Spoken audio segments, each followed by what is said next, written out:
పొజిషన్లో రావాలి. సో ఎప్పుడైతే మనం స్లాంట్ పొజిషన్ ఇచ్చామో ఈ క్యాలిగ్రఫీలో ఈ స్లాంటింగ్ పొజిషనే చాలా ఇంపార్టెంట్. సో నార్మల్ లెటర్స్ రాసేటప్పుడు మనం స్ట్రైట్గా రాసుకుంటాం, కానీ లుసిడాలో రాసేటప్పుడు కంపల్సరీగా స్లాంటింగ్ పొజిషన్ రావాలి. మీరు ఇలా స్లాంట్ పొజిషన్ మీరు రాస్తే లెటర్స్ కూడా చాలా అంటే చాలా అందంగా వస్తాయి.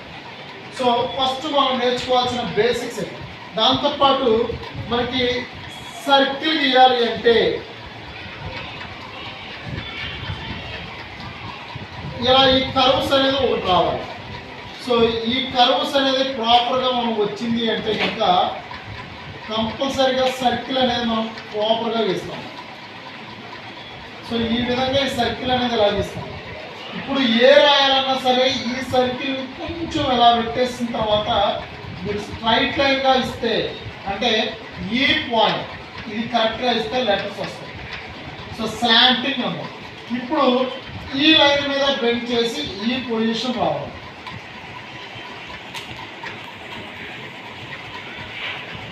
ఓకేనా?